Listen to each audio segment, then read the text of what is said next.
கலையாத கல்வி, குறையாத வயது, கபடு வாராத நட்பு, கன்றாத வளமை, குன்றாத இளமை, கழுவினி இல்லாத உடல், சலியாத மனம், அன்பு அகலாத மனைவி, தவறாத சந்தானம், தாழாத கீர்த்தி, மாறாத வார்த்தை, தடைகள் வாராத கொடை, தொலையாத நிதியம், கோணாத கோல், ஒரு துன்பம் இல்லாத நல்வாழ்வு. துய்யனின் பாதத்தில் அன்பு உதவி பெரிய தொண்டரோடு கூட்டு கண்டாய், அலையாடி அரிதுயிலும் ஆயனது தங்கையே, ஆதி கடவுரின் வாழ்வே, அமுதீசர் ஒரு பாகம், அகலாத சுகபாணி, அருள்வாமி அபிராமி தாய். அபிராமியோடைய அருளால் உங்கள் அனைவரையும் சந்திப்பதிலே பெரும் மகிழ்ச்சி. இந்த பதிவு ரொம்ப அர்த்தமான பதிவு. யாரும் மிஸ் பண்ணாமல் இந்த பதிவை பாருங்கள், முழுமையாக பாருங்கள். இதோடைய நோக்கம் என்ன அப்படின்னா, இந்த வாழ்க்கையில் நிறைய பேருக்கு நிறைய சாபங்கள் இருக்குது. இந்த சாபங்களை நீங்கினாத்தான் நம்ம வாழ்க்கையில் நல்லதே நடக்கும். இந்த சாபம்லாம் நீங்கணும்னா நிறைய பரிகாரம் செய்யணும்னு சொல்கிறாங்க. அதெல்லாம் அவ்வளோ பரிகாரம்லாம் வேண்டாம். சிம்பிளான பரிகாரத்தை சொல்லித்தரேன். உங்கள் எல்லாருக்கும் சிம்பிளாக பரிகாரம் சொல்லித்தரேன். அதை செய்யுங்க. அதுவே உங்கள் சாபங்களை நீக்கிடும். முக்கியமாக என்னென்ன சாபத்தில் மனிதன் சிக்கி கொண்டிருக்கிறான், எந்த சாபத்தில் அவன் சிக்கக்கூடாது அப்படிங்கிறத நான் சொல்கிறேன். முதல்ல சில சாபத்துக்கு விமோச்சனம் செயலால் மட்டும்தான் நடக்கும். நம்ம சில சாபத்துக்கு மட்டும் விமோச்சனம் தானாக நடக்காது. அது நம்ம ஏதாவது பண்ணினா தான் நடக்கும்.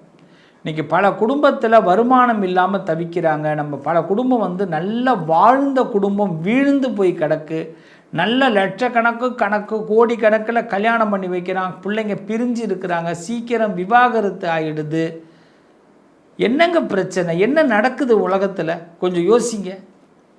ரொம்ப கோடிக்கணக்கில் செலவு பண்ணி, லட்சக்கணக்கில் செலவு பண்ணி ஒரு பிஸ்னஸ் ஆரம்பிக்கிறான். கடைசியில் பூட்டிட்டு வரான். வேறு ஒன்றும் அவனால் பண்ண முடியல. கடன் தொல்லை தாங்க முடியல. புருஷன் பொண்டாட்டிக்குள்ளே நிம்மதி இல்லை. பேருக்கு வாழ்கிறான். வீட்டுக்குள்ளே 2 கட்டில் போட்டு வாழ்ந்துக்கிட்டு கிடக்கிறான். படுக்க நிம்மதி இல்லை, சாப்பாடு நிம்மதி இல்லை, வியாதி அதிகமாக இருக்குது. ஆஸ்பத்திரி போகக்கூடாதுன்னு நினைக்கிறேன், ஆஸ்பத்திரியிலே வாழ்க்கை முடிச்சுக்கிறான். காசு பணம் சம்பாதிக்கணும்னு ஆசைப்பட்டு எதையாவது 1-2 ரூபாயை சேர்த்து கஷ்டப்பட்டு சேர்த்து வச்சு எவன்கிட்டையாவது ஒட்டு மொத்தமாக கொடுத்து ஏமாந்து போகிறான். மன நிம்மதிங்கிறது என்னங்க இது? என்ன வாழ்க்கை? எதை நோக்கி நம்ம பயணம் போகுது? எதை நோக்கி இன்று பயணம் போகிறது? இதை முதல்ல நம்ம தெரிஞ்சுக்கணும். இதுதான் எல்லாருக்கிட்டையும் இருக்கக்கூடிய பெரிய கேள்விகள். அதில் ரொம்ப முக்கியமாக சில சாபங்கள் தான் நம்மளை துரத்துதுங்க. அது என்னென்ன சாபம்னு தெரிஞ்சுக்கிங்க. அதை எப்படி தீக்கணும்னு நான் ஒவ்வொருத்தவங்களுக்கும் சொல்கிறேன். ஏன் இந்த சாபம் வந்ததுன்னு ஒவ்வொரு ராசிக்கும் தனியாகவே சொல்கிறேன். முடிவாக நான் அதுக்கு பரிகாரமும் சொல்கிறேன். எஸ், உத்தரவு. முதல்ல பாருங்கள், பெண் சாபம். பெண்கள் உங்கள் வீட்டில் பெண் சாபம் இருந்ததுன்னா அது துஷ்டங்க. அதுக்கு பெரிய கஷ்டமே அந்த பெண் சாபத்தினால நம்மளால் நிம்மதியே இருக்க முடியாது. இந்த பெண் அடுத்தது நாகசாபம், சர்ப சாபம்னு சொல்லுவாங்க. சர்ப சாபம்னா பாம்பு சாபம் மட்டும் கிடையாது. பாம்பு தொடர்பான சாபம் மட்டும் இல்லை. இது பித்ரு தோஷம் போல இது ஒன்று சாபம். இது எப்படின்னா, நம்ம பேசுகிற வார்த்தைகள் சர்ப்பமாக பாவிச்சிடும். என்றைக்கோ எங்கேயோ ஒரு வார்த்தையை விடுவோம், அது நமக்கு இந்த சாபமாக மாறிடும். அடுத்தது இறந்தவர்கள் சாபம். பெரிய கடுமையான சாபம். செத்தவன் சும்மாவே சாக மாட்டேங்கிறான், எதையாவது ஒன்று பண்ணிட்டு போயிடுறான். இந்த 3 சாபத்தை முதல்ல நம்ம கடந்துட்டோம்னா நம்ம வாழ்க்கை நிம்மதியாக இருக்கும். அதை எப்படி கடக்கலாம், அதுக்கு என்னென்ன பரிகாரம் அப்படிங்கிறத நான் தெளிவாக எல்லாமே விவரமாக சொல்கிறேன். பாருங்கள், நிச்சயமாக இது ஒரு யூஸ்ஃபுல்லாக இருக்கும். இந்த பதிவுக்கு பிறகு உங்கள் வாழ்க்கையில் நான் சொல்கிறத மட்டும் செய்யுங்க. ரொம்ப சிம்பிளாக செய்யுங்க. கண்டிப்பாக உங்கள் வாழ்க்கையில் 3 சாபங்களும் விலகி உங்கள் வாழ்க்கையில் ஒவ்வொரு ராசிக்காரர்களும் நிம்மதியாக இருப்பீங்க. இது வரைக்கும் உங்கள் வாழ்க்கையில் என்ன தடைப்பட்டிருந்தாலும், எது விளங்காமல் இருந்தாலும், ஏன்டா வாழ்க்கையில் எனக்கு நிம்மதியே கிடைக்காதாடா அப்படின்னு நினச்சிருந்தீங்கன்னா கூட அந்த நிம்மதி ஆண்டவன் ஏதாவது ஒரு வழியில் அதை கொடுப்பான். இதை கேட்குற உள்ளங்கள் எல்லாருக்கும் நிச்சயமாக நிம்மதி கிடைக்கும். நம்புங்க. வாங்க பார்ப்போம். விருச்சக ராசி. விருச்சக ராசிக்கு என்றைக்குமே ஒன்று தெரிஞ்சுங்க, உங்களுக்கு பெண் சாபம் இருக்குன்னா பழி வாங்குகிற எண்ணம் வந்துடும்.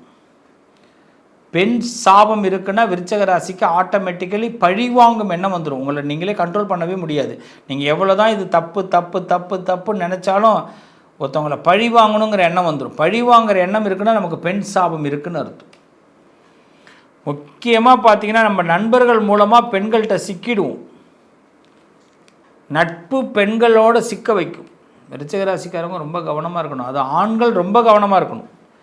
விருச்சிக ராசி பெண்கள் பார்த்திங்கன்னா சில பெண்கள் மூலமாக வாழ்க்கையை அழிச்சிப்பீங்க. ஆசைன்னு சொல்லுவாங்க.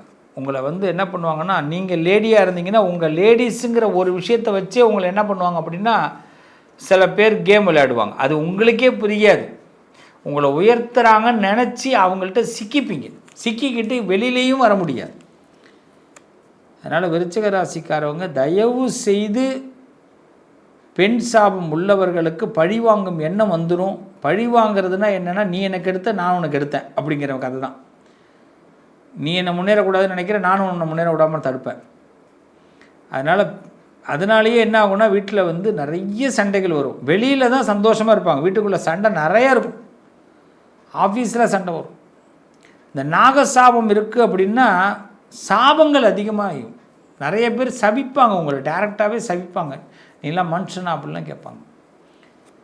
ஒரு பக்கம் உங்களுக்கு 60% நிறைய நல்ல நண்பர்கள் கிடைப்பாங்க, மனுஷங்க கிடைப்பாங்க. ஆனால் குடும்பத்தில் உள்ளவங்க சபிக்கிறதே உங்களுக்கு தெரியாது. ஆனால் தெரிய வரும்போது ரொம்ப வருத்தமாக இருக்கும். நல்லா தெரியுதுடா, இவன் நம்மளை திட்டிட்டு தான் போகிறான் அப்படின்னு.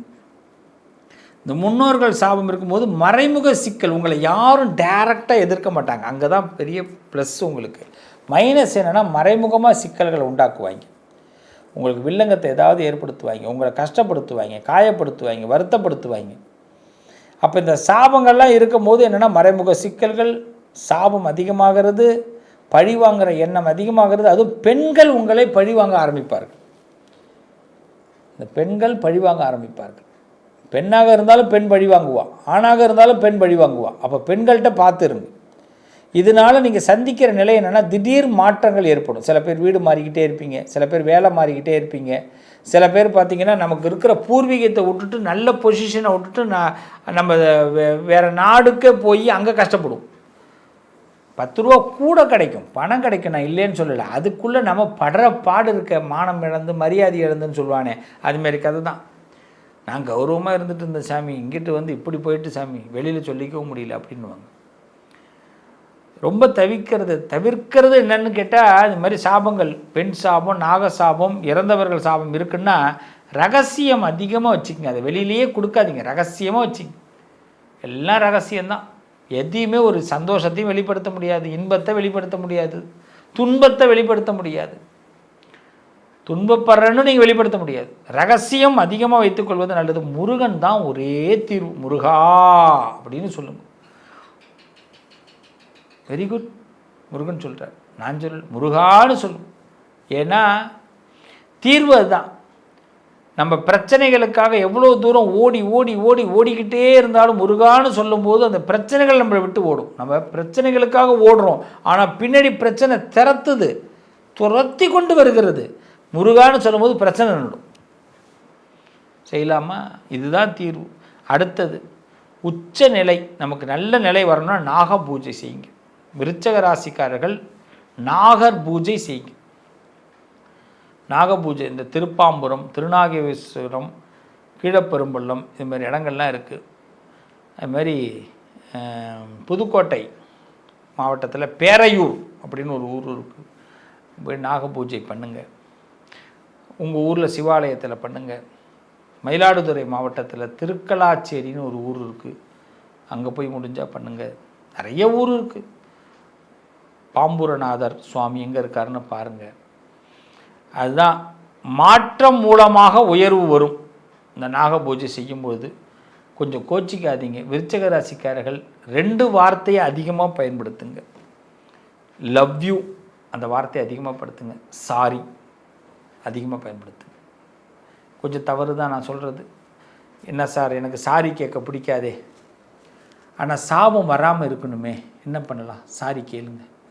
தப்பு பண்ணால் சாரி கேளுங்க, தப்பு பண்ணாமல் சாரி கேட்காதீங்க.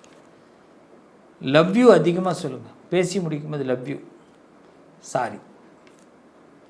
ஒரு குட் மார்னிங் சொல்ல மிஸ் பண்ணிட்டா கூட ஹஸ்பண்ட் ஒய்ஃபுக்குள்ளே ஒரு குட் மார்னிங் காலையில் எழுந்தோன்னு சொல்ல மறந்துட்டீங்க, சாரிடா லவ் யூ, சாரிடா லவ் யூ, சாரிடி லவ் யூ, முடிஞ்சு போச்சு, எல்லா சாபமும் க்ளீன். புதிய வாழ்க்கை உங்களுக்கு நிச்சயமாக அமையும் ஒரு சாரி சொல்கிறதுனாலையும் லவ் யூ சொல்கிறதுனாலையும். நம்புங்க விருச்சிக ராசிக்காரர்கள், உங்கள் வாழ்க்கையை நீங்களே மாற்றிக்கொள்ள வேண்டும், இதுதான் உண்மை. இன்னும் சில விஷயங்களை சொல்கிறேன் கேளுங்க. எல்லாரும் ஒவ்வொரு விஷயத்தை பற்றி பேசணும். இப்போ இந்த சாபங்கள் ஒட்டுமொத்தமாக நீங்கிறதுக்கு நம்ம எல்லாம் கண்டிப்பாக செய்ய வேண்டிய விஷயம் என்னென்னா, ஒரு பெண் சாபம் நீங்கணுன்னா வீட்டில் தாயாரை மனசில் நினச்சி அவங்கள்ட்ட மன்னிப்பு கேளுங்க, அவ்வளோதான். அம்மாக்கிட்ட மன்னிப்பு கேளுங்க, அப்போ தான் அதாவது மன்னிப்பு கிடச்சிருச்சு தாயார்கிட்டேருந்துன்னா அது பெண் சாபம் நீங்கிடும். லக்ஷ்மி தேவி, அபிராமி, மீனாட்சி, காமாட்சி, அம்பாளை வழிபாடு பண்ணுங்கள். வெள்ளிக்கிழமையில் அம்மன் கோயிலுக்கு போய் ஒரு தீபம் ஏற்றுங்க, பெண் சாபம் விலகும். தினமும் பெண்களை மதித்து நடங்க, ரெஸ்பான்ஸ் கொடுங்க. வீட்டில் வேலை பார்க்குறவங்க, ஏழைகள், இவர்களுக்கெல்லாம் ஏதாவது உணவு கொடுங்க, சேலை தானம் பண்ணுங்கள், பணம் ஏதாவது முடிஞ்சால் கொடுங்க, நல்லது நடக்கும். நாகசாபம் அப்படிங்கிறது ராகு கேது பரிகாரம் செய்யணும். ராகு கேது நவகிரகத்தில் ராகு கேது இருப்பாங்க. சிவன் கோயிலில் போய் பரிகாரம் பண்ணுங்கள். திருப்பாம்புரம், திருநாகேஸ்வரம், காளகஸ்தி, கீழப்பெரும்பள்ளம் அப்படிங்கிற ஊருக்குள்ள ராகு கேது ஸ்தலம் இருக்குது. முடிஞ்சால் போய் அங்கே தரிசனம் பண்ணிட்டு வாங்க. முடியலைன்னா உங்கள் ஊரில் இருக்கிற சிவாலயத்தில் ராகு கேது இந்த நவகிரகத்தில் இருப்பாங்க, அவங்கள வழிபாடு பண்ணுங்கள், பாலாபிஷேகம் பண்ணுங்கள். நாகப்பஞ்சமின்னு சொல்லுவாங்க, ஒரு நாள் வரும். அந்த நாள் நம்ம தொடர்ந்து நம்ம சேனலில் பாருங்கள், சொல்லித்தரேன். நாகப்பஞ்சமி நாளில் விரதம் இருங்க. இந்த நாகசாபம் இருக்கிறவங்க சர்ப்பசாபம்னு சொல்லுவாங்க. வாய்ப்பு கிடச்சிதுன்னா மரம் நடுதல் ரொம்ப சிறப்பு. இந்த நாகதோஷம் நீங்கிறதுக்கு இதான் நல்ல வழி. ஆமாம், திருநாகேஸ்வரம் இந்த ஸ்தலங்கள்லாம் ரொம்ப அற்புதமான ஸ்தலங்கள், போய் தரிசனம் பண்ணலாம். இந்த இறந்தவர்கள் சாபம் விலகணுன்னா மாதம் அமாவாசை அன்னைக்கு தர்ப்பணம் பண்ணுங்க. ஆண்டுதோறும் திருவாதிரை நட்சத்திரத்தன்னைக்கு சிரார்த்தம் செய்வது நல்லது. ஆமாம், திருவாதிரையில் அந்த திருவாதிரை நட்சத்திரம் இந்த கரிநாள்னு ஒன்று சொல்லுவாங்க. நிறைய பேருக்கு கரிநாள்னு என்னென்னு தெரியாது. கரிநாளில் முன்னோர்களை நினைக்கணும். முன்னோர்கள் டைரெக்டாக நம்மள்கிட்ட பேசுவாங்க. கரிநாளில் முன்னோர்களை நினைக்கிறது நல்லது. காலண்டரில் போட்டிருக்கும் கரிநாள் அப்படின்னு. அன்றைய நாளில் முன்னோர்களை நினைங்க, அப்போ தான் அந்த பித்திரு தோஷமே விலகும். ஏழைகளுக்கு அன்னதானம் பண்ணுங்கள், அன்னதானம் பண்ணுங்கள் நிறையா. காகங்களுக்கு உணவு வைங்க, பித்ரு சாந்தி அது. காசி, ராமேஸ்வரம் போன்ற ஸ்தலங்களுக்கு சென்று சுவாமி வழிபாடு பண்ணுங்கள், நிச்சயமாக நல்லா இருப்பீங்க. ரொம்ப முக்கியம், இந்த 3 சாபங்கள் விலகணும். ஏன் இருக்கிற எல்லா சாபமும் விலகணும்னா இன்னிலிருந்து ஒரு சபதம் எடுக்கிறோம். என்னென்னா, நல்ல மனசு, நல்ல செயல்கள் தான் மிகப்பெரிய காரணம். அதுதான் பரிகாரம். யாருக்கும் துன்பம் கொடுக்காமல் வாழ்வது ரொம்ப முக்கியம். அதே மாதிரி யார்ட்டையாவது தப்பு பண்ணியிருந்தால் மன்னிப்பு கேட்டுடுங்க, மன்னிப்பும் கொடுத்துருங்க. இது ஒரு நல்ல தீர்வு. 5 நிமிஷம் தியானம் பண்ணுங்க. 5 நிமிஷம் டெய்லி மன அமைதிக்காக டெய்லி 5 நிமிஷம் தியானம் பண்ணுங்கள். நமசிவாயா அப்படின்ற மந்திரத்தை ஜபமாக சொல்லுங்கள். பெருமாள் தான் பிடிக்கும்னா நாராயணான்னு சொல்லுங்கள். ரொம்ப பேருக்கு எல்லாருக்கும் உதவி பண்ணுங்க. இதை மட்டும் செஞ்சுட்டு வாங்க, கண்டிப்பாக இந்த சாபங்கள்லாம் விமோச்சனமாகி உங்கள் வாழ்க்கை தரித்திரம் விலகி நல்லா இருப்பீங்க. நல்லது நடக்கும். உங்கள் அதிர்ஷ்டத்திற்கான தீர்வு: கல்வி, பதவி, யோகம், தொழில் வளர்ச்சி பெருக. ஜாதகம், வாஸ்து, திருமண பொருத்தம் பார்க்கவும், பிரசன்னம் கேட்கவும். Positive lion doctor Sivasri Manikanda Sivam. தொடர்பு கொள்ள வேண்டிய வாட்ஸ்அப் எண் 7904137178.